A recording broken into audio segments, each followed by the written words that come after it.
Buenas tardes, miembros del jurado y profesor de seguimiento. A continuación les presentaremos el trabajo terminal 2019-B086, titulado Prototipo de sistema híbrido para la portabilidad de datos médicos, usando cifrado por hardware y tecnología RFID. Este trabajo terminal se encuentra dirigido por los profesores José Rangel González e Ismael Cervantes de Anda. Mi nombre es Auriel y junto con mis compañeros Alejandro y Mauricio les presentaremos los avances del trabajo terminal. Estos son los puntos a tratar a lo largo de la presentación. El robo de datos es un evento cotidiano, ya que de acuerdo con un reporte de IBM acerca de costos de filtraciones de datos, se generaron pérdidas promedio por $3.92 millones por este problema, representando 1.5% más que el año 2018 y 12% desde 2014. De acuerdo con el mismo reporte, tenemos que a nivel industria en Estados Unidos el costo promedio por una violación de datos en el ámbito de la salud representa un costo de $6.45 millones.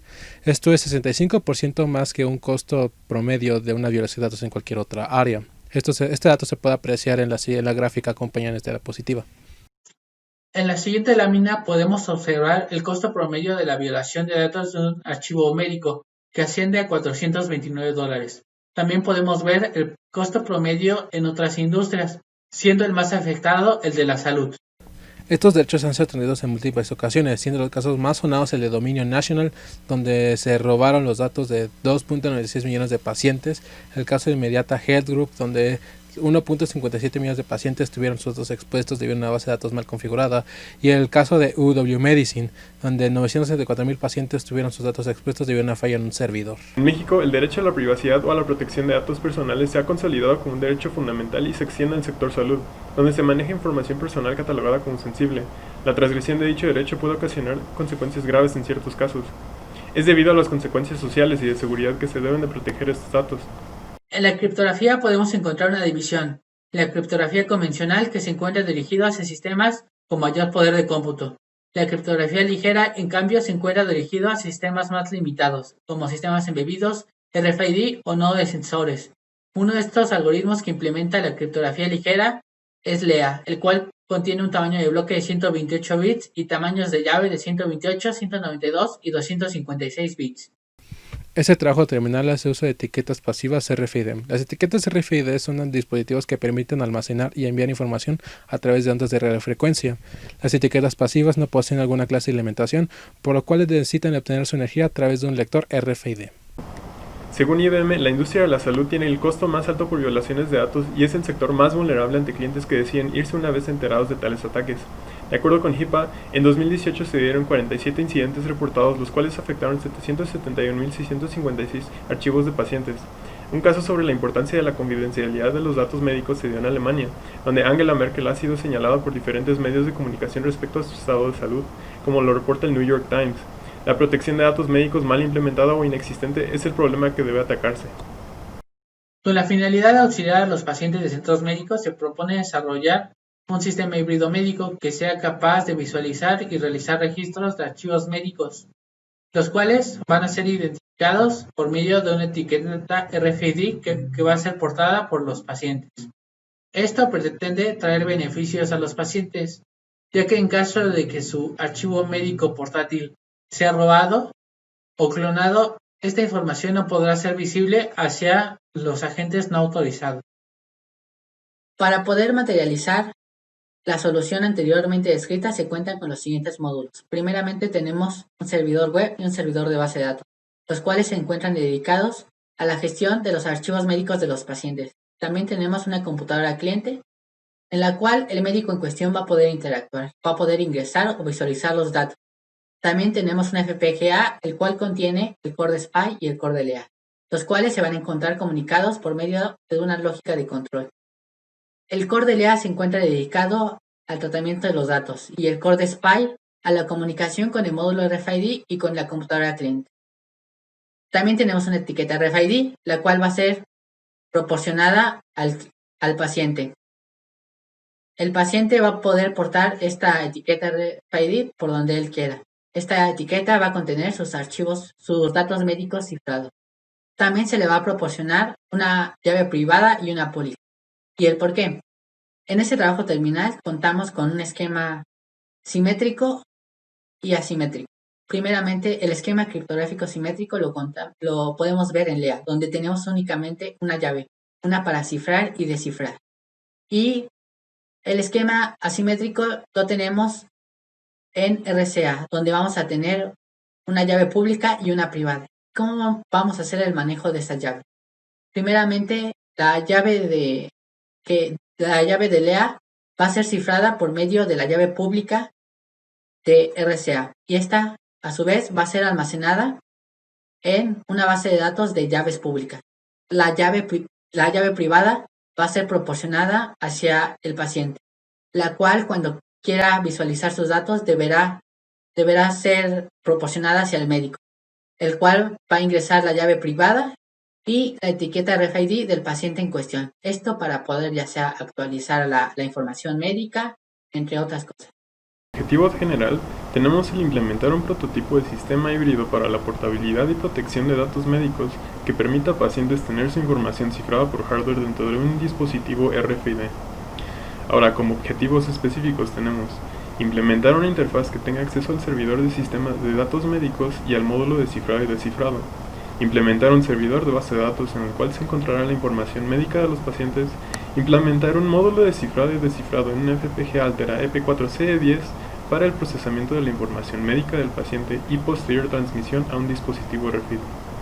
Y por último, desarrollar el módulo de software que gestione los registros médicos de los pacientes y credenciales de profesionales de la salud. Una posible medida del robo de información médica que dependa del paciente es el cifrado de la misma, dado que así cualquier agente externo que desee hacer uso malintencionado de ella no podrá hacerlo, dado que la información es ilegible para él. Para esto nos brinda una capa de protección adicional a comparación de utilizar datos legibles. Para ello se propone la elaboración de un prototipo de sistema médico híbrido portátil capaz de cifrar y descifrar dicha información, esto con el fin de brindarles a los pacientes un archivo médico portátil. En la Escuela Superior de Cómputo se han llevado a cabo diferentes trabajos terminales, cuyo enfoque principal es el brindar un expediente médico hacia instituciones públicas o privadas. En el recuadro siguiente podemos observar la comparativa de dichos trabajos terminales junto con sus características más importantes. Cabe destacar que el TT 2014-B011 es el que más se asemeja al de nosotros, ya que se trata de un sistema híbrido que utiliza tecnología RFID y que utiliza una serie de normas que utilizamos. Elegimos trabajar con la metodología M para nuestro desarrollo en hardware. Explicando sus etapas brevemente, en la especificación de requerimientos de software y hardware se definen y documentan los diferentes requerimientos del sistema. En el diseño de alto nivel se obtiene un diseño y visión general del sistema. En el diseño en detalle se detalla cada uno de los bloques de la fase anterior. En la implementación se materializa el diseño en detalle. En las pruebas unitarias se verifican cada uno de los módulos de software y hardware de manera individual. En la integración se unen los módulos que conforman al sistema y se verifican los requerimientos. En el test operacional del sistema se realizan las últimas pruebas pero sobre un escenario real. El análisis con el proceso de selección de algoritmo criptográfico. Se eligieron los algoritmos que se encuentran en el estándar ISO IEC 29192-2019, los cuales son Present, Clefia y Lea. Para ello consideramos que las características del año de publicación para conocer su edad, lo que son el tamaño de bloque, tamaño de llave y número de rondas para conocer sus características propias como algoritmo descifrado, y área y número de rondas de ciclos de reloj para conocer su rendimiento en cuanto a tamaño y velocidad. Ahora compararemos una versión optimizada del algoritmo Lea con los otros algoritmos mencionados en la diapositiva anterior. Vamos a observar las características de latencia, el rendimiento en kilobits por segundo, el área que requiere de implementación en compuertas lógicas. Vamos a observar que Lea necesita un número de compuertas lógicas mayor a los otros. Luego hay que tomar en cuenta que el rendimiento es importante en estas clases de algoritmos, ya que es necesario para poder implementar los procesos de manera correcta.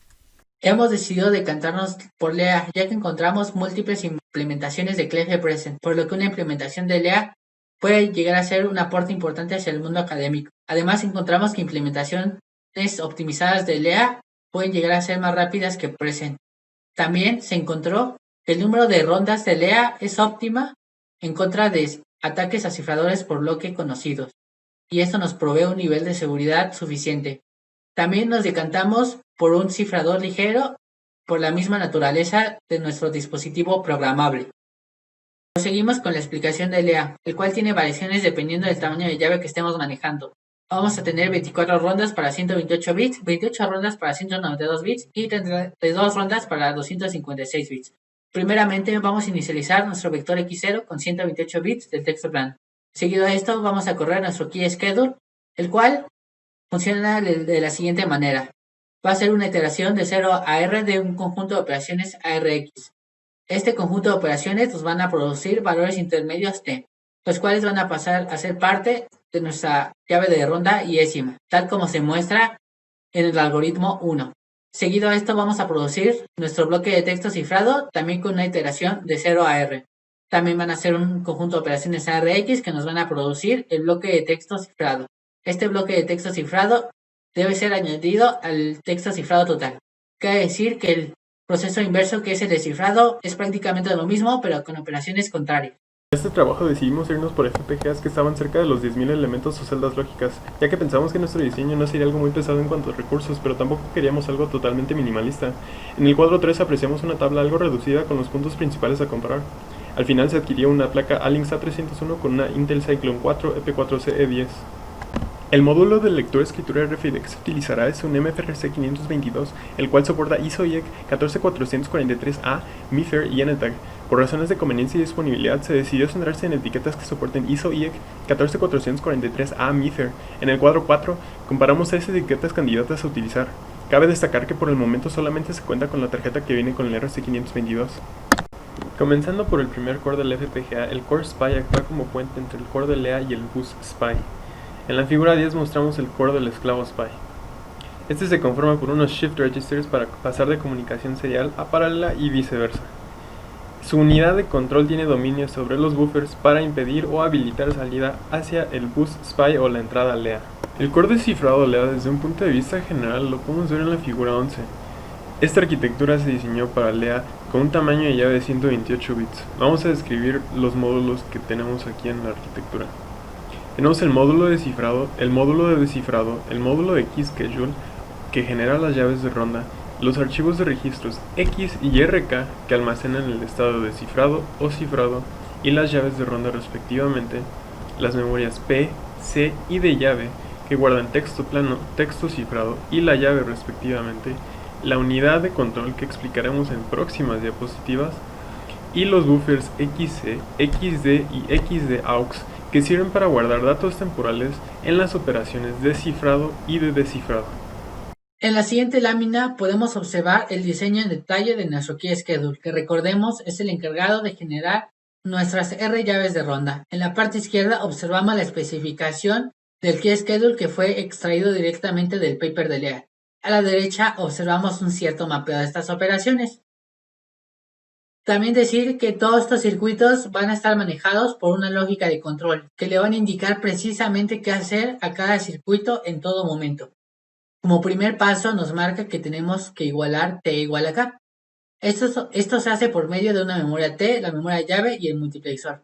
Primeramente vamos a dejar pasar el flujo de la memoria de llave que va a tener como destino la memoria T, donde se van a almacenar los primeros 4 valores de T. Empezamos con las iteraciones que van a estar manejadas por la lógica de control. También tenemos dos memorias que van a estar siempre constantes, por eso van a ser memoria ROM. Tenemos la memoria constante de delta, que va a almacenar valores que nos da el mismo algoritmo. Tenemos una memoria llamada constantes de ronda, que va a almacenar los subíndices de la última rotación. También tenemos un conjunto de circuitos combinacionales, como es el sumador, el roll, la adición modular. El sumador va a controlar el subíndice de la rotación más interna. También tenemos un buffer T que nos va a auxiliar para operar sobre el mismo T que estemos trabajando.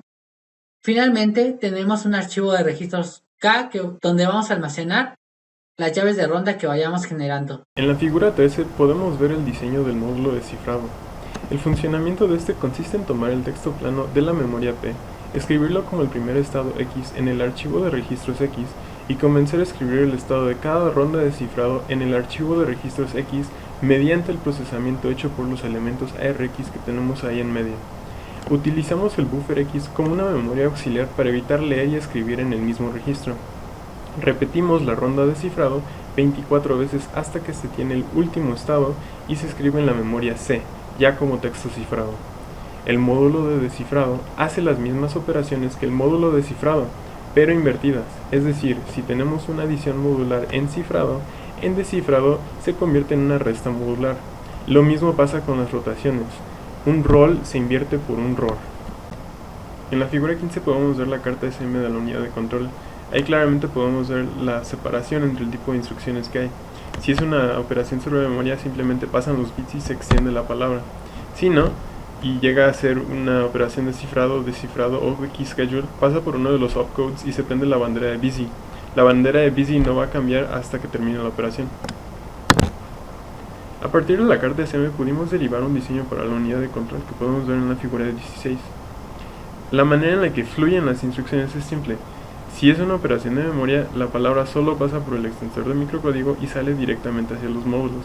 Si es alguna operación de cifrado de key schedule, pasa a la unidad de control y ésta empieza a sacar direcciones hacia la memoria de microcódigo.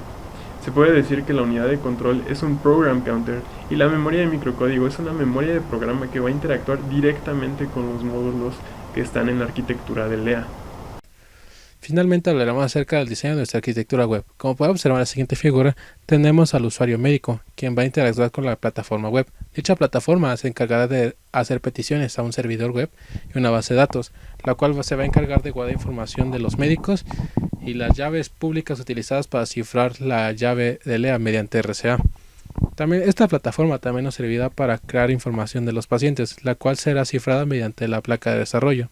Este es un mockup de lo que vería el médico cuando se encuentre subiendo la información o modificando la información de sus pacientes. Como podemos observar, tenemos un apartado de información personal, otro apartado donde podemos subir hasta 2 contactos de emergencia y un listado donde podremos tener hasta 5 medicamentos que tome, 5 alergias y 5 padecimientos que tenga el paciente. Toda esta información será cifrada y guardada en la tarjeta RFID. La totalidad de los mockups podrá ser observada en el documento técnico. Primeramente se realizó la implementación de Lea en software, esto con el propósito de tener un mejor entendimiento del algoritmo. Como podemos ver en las ilustraciones, esta implementación trabaja de manera correcta, ya que obtenemos el mismo texto que ingresamos al proceso de cifrado. Además, esta implementación nos va a auxiliar para poder corroborar la implementación en hardware, ya que vamos a tener que obtener la misma salida en ambas implementaciones. Este código de implementación puede ser encontrado en el repositorio que les fue enviado. Para este trabajo terminal 1 se decidió implementar uno de los módulos. En este caso escogimos el Key Schedule, que como se muestra en la figura 21, se implementó tal como se mostró en el diseño. Aquí podemos ver todos los componentes que vimos, los sumadores, las memorias y demás. Y aquí vemos las señales de control que por ahora las vamos a estar controlando de esta manera, pero serán controladas por la unidad de control en un futuro. En la figura 22 observamos cómo podemos inicializar nuestra memoria T con el valor de K, el cual es el primer paso del algoritmo. Primeramente ingresamos T0, luego T1, T2 y finalmente T3. Para tener al último los 4 valores de T, con lo cual vamos a poder iniciar las iteraciones del Key Schedule. En la figura 23 se muestra la generación de la llave de ronda con i igual a 0. Y finalmente en la figura 24 con i igual a 23 tenemos la última ronda de llave. Los resultados de las llaves de ronda para i igual a 0 e i igual a 23 pueden ser comparados con la siguiente implementación en software en Python del Key Schedule, donde podemos apreciar que hay una clara correspondencia entre ambos resultados. En esta figura podemos apreciar un avance inicial de lo que es nuestro software de prueba. Dicho software nos va a permitir visualizar información del FPGA o meter información para que esta misma la cifre. En el documento técnico podrán apreciar el resto de las capturas de pantalla correspondiente al módulo de registro de médicos. Como trabajo futuro tenemos terminar las pruebas unitarias del Core Lea, probar el Core de SPI, probar el diseño en la placa de desarrollo e integrar los 3 módulos principales del prototipo, es decir, la computadora, la placa de desarrollo y el módulo lector-escritor RFID. Finalmente mencionamos las conclusiones a las que llegamos durante el desarrollo de este trabajo terminal. En un principio se pensó en implementar un algoritmo de criptografía clásico, en este caso AES. Sin embargo, descubrimos que los algoritmos de criptografía ligeros se adaptaban de mejor manera, por lo que decidimos continuar con uno de ellos. También conocimos un poco más acerca de tecnología RFID, tales como la frecuencia en la que trabajan las etiquetas y alguna de sus capacidades. Esto nos vendrá muy útil al momento de trabajar con ellas en los próximos meses. También tenemos que, a pesar de contar con una propuesta de diseño, es posible que existan cambios durante su implementación. Con esto quisiéramos concluir esta presentación, no sin antes mencionar que en la presentación al final de la presentación están las referencias utilizadas para el desarrollo de esta presentación. Muchas gracias por su atención.